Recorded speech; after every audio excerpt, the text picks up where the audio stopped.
When did you first start to feel like you were actually like making it in the acting world? Like, I'm assuming you had quite a few years of just feeling like you were still struggling and still just sort of, well, I mean, you're like a little kid, but, you know, not necessarily being super successful. When did you start to like hit a stride? Dude, honestly, what's so funny is I was actually talking to Josh about this the other day.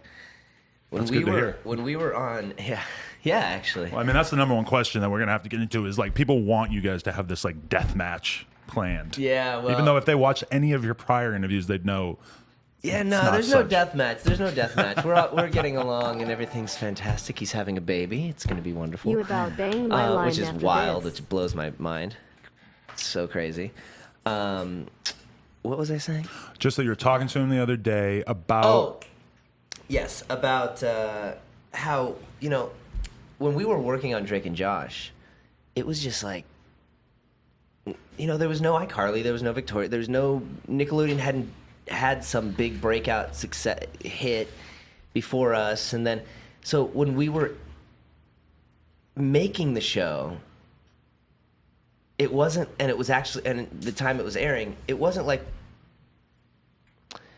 we didn't have that, hey, we're on Big Bang Theory, or hey, we're on Seinfeld. Like, we're on a big successful show. We were just on this, like, Nickelodeon show that kids watch and whatever. And it wasn't until, you know, 8-10 years later, now recently, even more now, that in interviews people treat the show like it's Seinfeld, or like it's the Friends, or like it's this groundbreaking, you know, show that happened. And it, like, the nostalgia, and it's just crazy. So now when I go out and I walk around and I hang out, it's like, it's almost as if we were shooting the show now. It's crazy. So, because like when you make a show for kids, the kids can't really be vocal about, well, they can now with social media, but at the time it's like, where's a kid really going to make his voice heard? So yeah, the Nickelodeon's happy, it's pulling in ratings and stuff, but you're not necessarily like seeing the ramifications. And also, right? I think at the time it was really viewed as like, oh, you were on a kids show, you know. But now, you know, with iCarly and other Nickelodeon and Disney shows that have come out that have done, you know, almost crossed over into, you know, they're getting just as much as many ratings as network shows, or they're just doing that. You know, it's sort of all just kind of blending together now. So I don't know. It's weird. In the past like 5 years, we've seen more excitement and love for the show, and yeah, even though kids grow up, but there's really no demographic. It's crazy. It's like there'd be a 6-year-old who wasn't even alive when the show was airing, and there'll be a 35-year-old who's, you know, was probably 20 when the show aired or something like that. You know, it's just crazy. It's just, there's no demographic. It's become Full House. That's a good example. Because a 6-year-old kid can probably watch it and they have no concept of like, oh, this is dated. This has been out for a long time. And we never did anything, you know, we never mentioned the Kardashians on the show, or we never mentioned any pop culture, any references on the show that would go, oh, this show must be from that era or something, you know? So it's, it's just, I don't know. How old were you when the show started?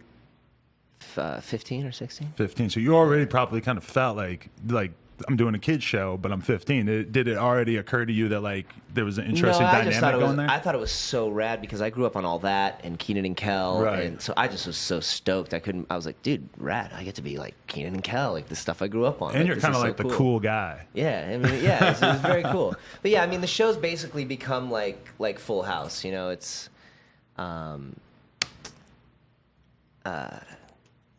there's, you know, it's a family show, or it's geared towards a certain demographic, but everybody grew up on it. You know, everybody's watched it, everybody's seen it. So it's like, yeah. So the answer to the question is more recently. Yeah, we never got to experience that. Like, hey, we're on a hit show. Right. Yeah, and I find it interesting too from like a stylistic perspective, because I've been watching a lot of Drake and Josh over the past couple of days with my girl, and I really grew up on like Saved by the Bell, Full House, and what I like about Drake and Josh, and why I think it was making me laugh my fucking ass off last night, and my girlfriend was sort of almost seemed worried about some of the like really, really immature jokes that I was like howling laughing at. She's like, oh, right, you're a fucking child. But there's something about like the speed and like I don't know.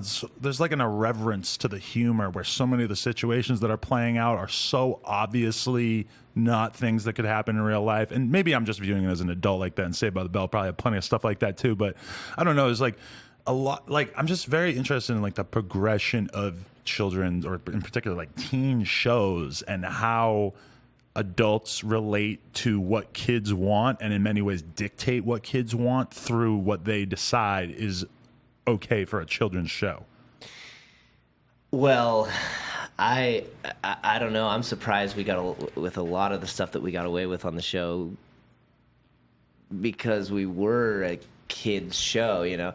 I mean, there's scenes where I would sit down on an airplane, and I get the middle seat, and I get to sit between two hot girls, and I'm like, oh, all right, and I've never met them, and I turn to one and I start making out with her, and then I look at the other one and I shrug and I start making out with her, and I mean, I'm like, this is Nickelodeon, like how this is not MTV, this is not Showtime, this is not HBO, like how is this okay? But all right, and it aired, and they made it, you know. And so there was a lot of stuff catapulting a baby onto a roof. Yeah. Because to me, it's like there's probably a lot of 6-year-olds watching this that don't have the mental fortitude to understand that this didn't really happen. This is just a show, and that the baby's fine. Yeah, you know, but I mean, those conversations. God, I'd love to be a fly on the wall when they're making those decisions in the writing. Well, I bet you were super involved in like the creative process as well, right? Yeah. They really let us, you know, Josh and I had such great chemistry that they just really let us fly a lot. You know, sometimes it would just be a line in the script. It'd be like, you know, Drake and Josh fight over a shrimp, and there'd be like no dialogue, but it'd be a full scene of us just improvising and riffing and stuff like that. So yeah. When was the decision made that you were going to be able to actually perform the theme song? Well, that's interesting, actually. I got called one day. This was before we started the show, and they said, or it was from Dan Schneider, the executive producer, and he said, hey, I want to have a meeting with you on Monday about how much or how little you want to use your music in the show. You know, do you want the kid to be a guitar player and singer, and you know, or do you want to just have that completely separated from, you know, this, and you do that on your own thing, and you don't have, you know, this doesn't affect whatever. So I was like, yeah, great. Well, we'll have a meeting on Monday. Cool. So that day I called my buddy who I was writing a lot of music with at the time, and he goes, and I said, hey man, I have this meeting on Monday, and I think we should try to write a theme song for the show, because they were using some Lenny Kravitz song or something, and I wanted a song that, you know, if you're in the other room doing your homework or whatever, and you hear. Like when you hear the Saved by the Bell theme song, you're like, oh, Saved by the Bell's on. Mm-hmm. You know, you're not wondering if it's a MTV showing a music video or in a commercial, or if it's like whatever. An alert. It's like the bat signal being sent out. Everyone, get ready to laugh. AC Slater is going to be wearing some jeans with 10 buttons on them. Oh my God, there were so many buttons. Oh, that's my favorite thing stylistically. That's how I learned to understand the world, is that basically there are 3 types of men. Tall, blonde, smooth, popular guy, fucking dork, and then vaguely Hispanic male with a lot of buttons on his pants. That's a very good observation. A jock. He's a bit of a jock too. He played football and stuff. But yeah. So anyway, so I told him we should try to write a theme song. So we went and spent all Saturday just trying to write a theme song. So the theme is all you guys, because it sounds so catchy that it's like, damn, like somebody must have like wrote part of this or something. No, it was just us on a whim, like going, all right, let's try to pitch a theme song. And we sat all day trying to think of like days go by on a different side, and wake up in the morning, and you're like, and nothing was sounding like a theme song. And I was like, you know what, let's screw trying to write a theme song. Let's just not waste the day. It's already been like 6 hours. Let's just write a song. So we started writing this melody and this riff and stuff. And as we were writing it, I was like, hey, this actually sounds kind of cool. Why don't we make the lyrics go along with the story of the show? You know, not to a girl or not, you know, whatever. It could be like to your buddy or to your friend. Like I'm picking you up when you're down, and so it'd be more like, you know, because we were stepbrothers in the show, and we didn't like each other to begin with, but then we came to like each other, and so that's what we tailored the lyrics around, and then we made a little 1-minute demo, and then that Monday I went into Dan, and I had the meeting, and I brought a little boombox with me, and he's like, "Oh, don't play it for me here. What if I hate this song? Like, I don't want to sit here and I'm 15 years old, And he's like, I don't want to tell this kid like, your song sucks, kid. Get out of here, That's actually pretty smart because I could probably save myself some grief by doing stuff like that. Like, let me review this in private so you don't see how much I hate it. But of course, me being a 15-year-old kid, I was like, I'm not going to let you do that. I want an answer right now. And so I was like, no, come on, man. We're friends. Like, I don't care. Just if it sucks, you tell me it sucks. Then I'm like, okay, whatever. Bummer. And then we're still friends. I don't care.